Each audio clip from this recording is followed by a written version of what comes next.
안녕하세요. 나는 Fabien입니다. Hello everyone, I'm Fabien Lotz and I'm representing POPs at the NextRise 2021 event. Thanks for your participation and I wish you all a fruitful exchange of ideas and projects.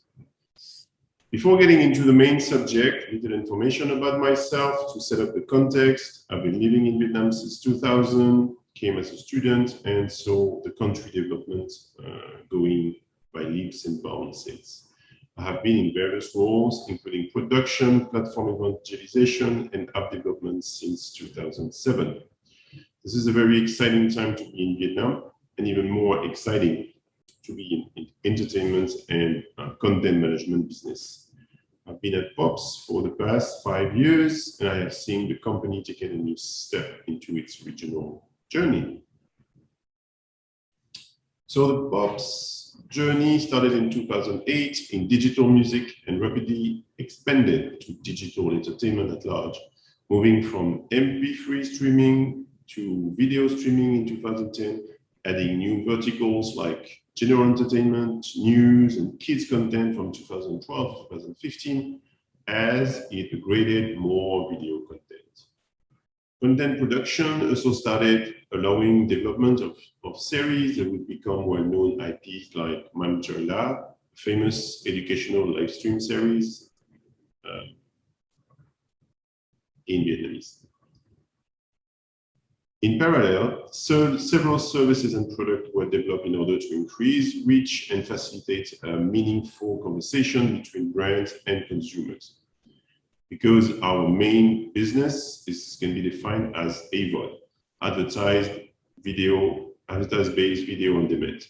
In emerging markets, SVOD, or subscription-based video on demand, services are still nascent due to limitation, including payment system and piracy, which limit their penetration. We focus in POPs in content primarily for Gen Z and millennials, as well as their kids. Animation, comics, and esports recently joined a bigger catalog of pop and country music, as well as comedy. Piracy is still rampant, so it is a constant battle to protect our property as well as our partners' copyrights across different platforms. As we are platform agnostic, we believe in the specific attraction and function of the different platforms. All of them have their own advantages and disadvantages. Hence, POPs started developing its own platform as well to better control its access to data and to the end users. Whether it's linear TV, music and video streaming, smart TV, native apps, web, there is always a location for our fans to enjoy the POPs content. And since Vietnam was just the beginning, we started to expand regionally. That expansion started with Thailand in 2015, followed by Indonesia and Singapore in 2020. Each country is specific in terms of market penetration strategy, although most of the operation, like app development, for instance, are handled in Vietnam, where we have about 230 employees. The regional expansion is something Vietnamese companies are usually not very familiar with because it requires a significant number of experts across the organization. Monthly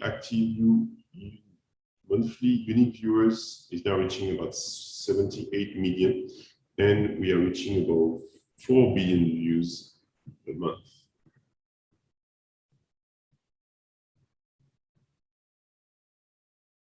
We are also the biggest network when it comes to Vietnam and Thailand on both YouTube and Facebook. And we as well run POPs Kids, which is the #1 kids channel in APAC with around 22 million unique viewers on YouTube.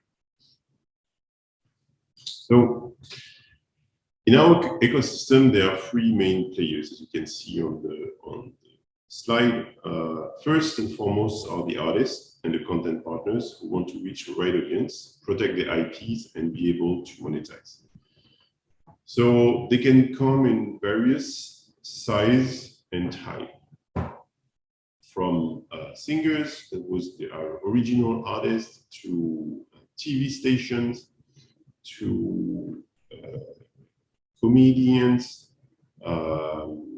and content provider can be coming from local background or can be as well international, like our partners, TVSAI or Warner Media. Those artists and content partner in turn would attract more viewers because of high quality content. The number of viewers will increase. Those viewers are looking for this kind of high quality content at the best cost. And they go from YouTube platform over to Facebook, over to OTT, on TV, mobile, depending on depending on the time of the day and their habits. Finally, more viewers will attract, in turn, more brands who want to be able to talk to this audience. And so the brand will be looking for two things: a safe environment for their ads and the right mix of audience as well. As video consumption is becoming a staple of everyone's life across the region every day, what we're seeing is one of the best media for us to reach out to our different players. Southeast Asia as a whole is dynamic and a very exciting market. And our content mix mirrors the demographic in the region. As you can see, the millennials and the generation Gen Z has grown up in a mobile-first world. And about 55% of the Gen Z say they spend more than 5 hours a day on their mobile device. And if COVID time has done anything, it is to intensify this trend. So there is a combination of several things in Vietnam, at least. It's cheap data, the fact that people have time during this period of uncertainty, as well as access to relatively low-cost Android devices that has allowed a much bigger penetration of video streaming across the board. So now the growth we are seeing is driven by these consumption habits. But since content is king, it is very important to make sure the supply of content keeps the ecosystem sustainable and is catering as well for the local taste. Because on average, what we're seeing is that the split of content consumption is about 80% local and 20% international. So in late part of 2019, Pops acquired the biggest comic studio in Vietnam. And unlike Korea, webtoons in Vietnam is just beginning. Few artists are actually able to make the name in that category. And so we decided to as well switch and put more effort towards like a story-centric evolution of the company. And for Pops, the idea is to drive locally relevant IPs in each of our markets. The studio started developing as well moving toons as an alternative to traditional animation that could be complex and expensive to produce. We are seeing that this format becoming more and more mainstream in the years to come. The Way of the Husband is, I think, is a show that was on Netflix recently, showing that as well. Even as VOD platform are looking into using moving toons in lieu of traditional animation. The current series, My Brother is a T-Rex, is directed at high school students and tell about the challenges to have a dinosaur as a brother. It's been a huge success when ported to moving toons. So the first steps is create the webtoons, and then we do the animation. And this animation is actually able to, animated toon is able to be dispatched in the various distribution channel that we have.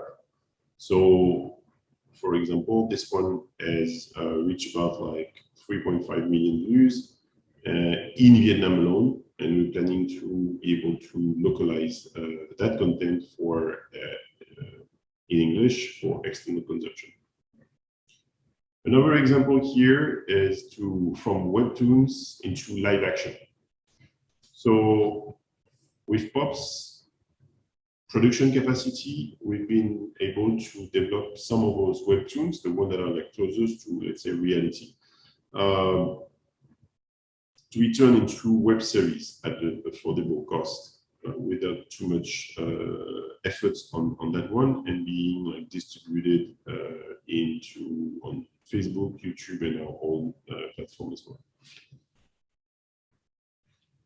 Another example of what we've been able to do with the webtoons is by tapping into our network of artists. We're able to turn some famous pop singers into characters with in-depth background and engaging story arcs.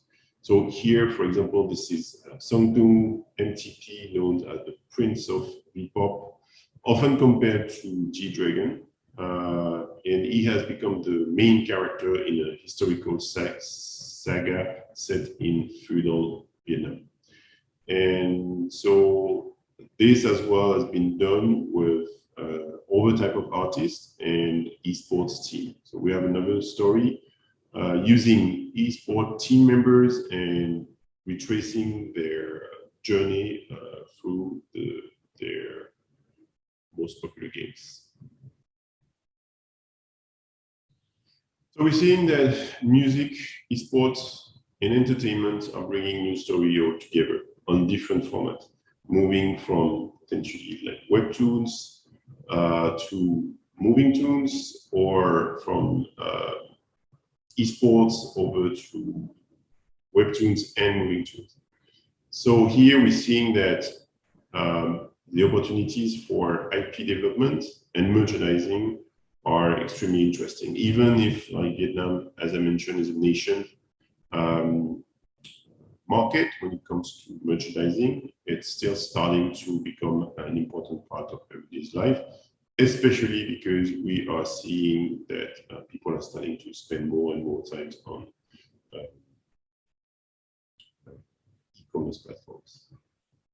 And creating webtoons can be turned into live action web series and movies is actually something that we are looking into doing for 2022, because the ambition of 2022 will be to develop a scenario for a movie based on one of our IPs. And even if Southeast Asia is still struggling to develop their own local stories that can be compared to Korea production or production from China or Japan, it is a very promising start for this and for POPs in general.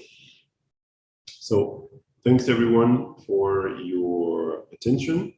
I hope that I was able to provide a little bit more understanding about POP's journey and his ambition for 21 and beyond.